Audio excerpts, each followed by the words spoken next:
আসসালামু আলাইকুম। আমি রাশেদ। সবাইকে পাইথন প্রোগ্রামে স্বাগতম। আজকে আমরা দেখব পাইথন প্রোগ্রামে মডিউলস কি। তো মডিউলসটা হলো পাইথন প্রোগ্রামের একটা ফাইল। যে a Python module is a file containing Python definitions and statements.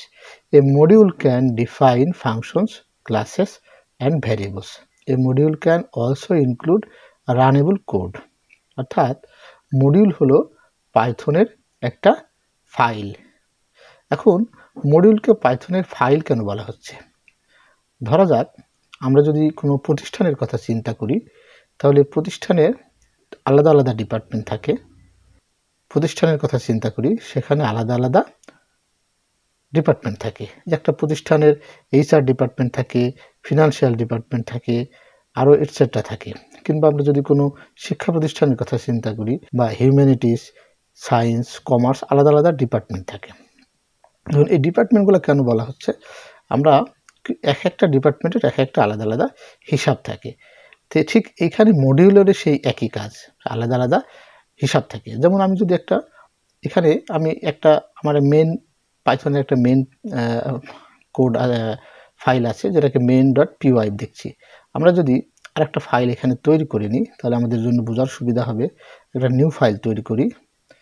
আমরা যেমন একটা প্রতিষ্ঠানের নেটওয়ার্কিংয়ের একটা সাইট আছে, ধরলাম এনটি দিলাম networking.py।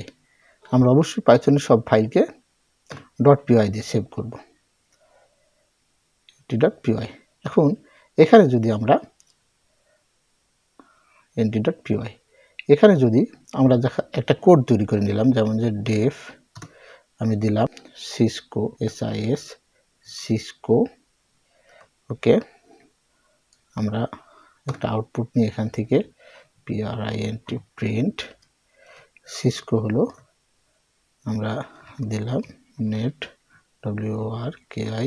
Networking device device.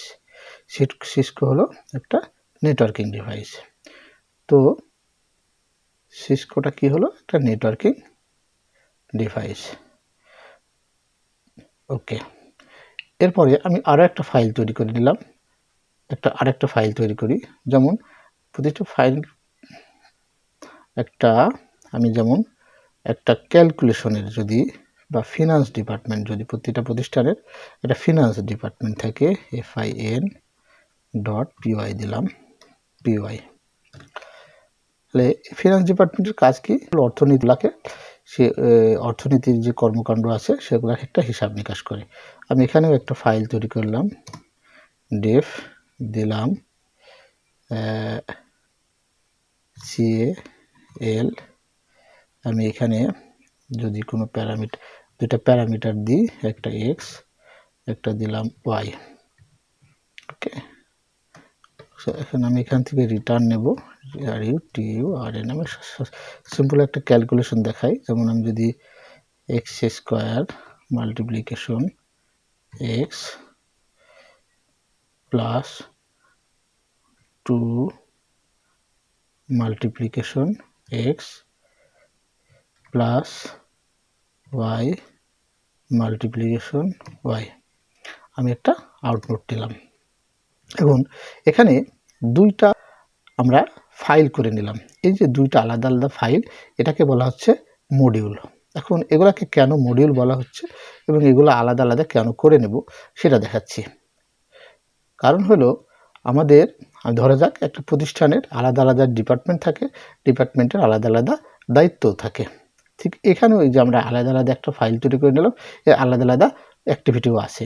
আমরা মডিউলকে ব্যবহার করার নিয়ম হলো, আমি এখানে একটা মেইন আমার কোড লেখার জায়গা, এই মেইন অংশে আমরা লিখব মডিউলকে ব্যবহার করার নিয়ম হলো সেটাকে অবশ্যই ইম্পোর্ট করে নিতে হবে। তাহলে আমি একটা মডিউল তৈরি করেছি, তারপরে ইম্পোর্ট আরেকটা মডিউল তৈরি করেছি fin, দুইটা নাম দিয়ে, ওকে।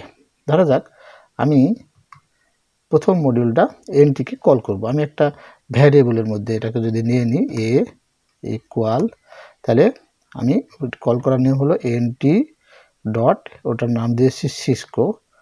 ওকে, সিসকো। তাহলে আমি যদি এটাকে আউটপুট নিই, যেমন PRINT প্রিন্ট, এখন যদি আমি একে কল করি তাহলে সে এনটি ফাইলে সিসকোতে যে কি কমান্ড করা আছে সেটা আমাকে আউটপুট হিসেবে দেখাবে। আসলে নেটওয়ার্কিং ডিভাইস, সেখানে দেওয়া আছে নেটওয়ার্কিং ডিভাইস। এবার আমি ফিনান্স ডিপার্টমেন্টটাকে যদি কল করি, যেমন আমি সরাসরি এখানে কল করতে পারবো, যেমন PRINT। আমি যদি সরাসরি কল করি তাহলে কি বলবো, FIN ডট ক্যাল দিলাম, তারপরে প্যারামিটার পাস করলাম।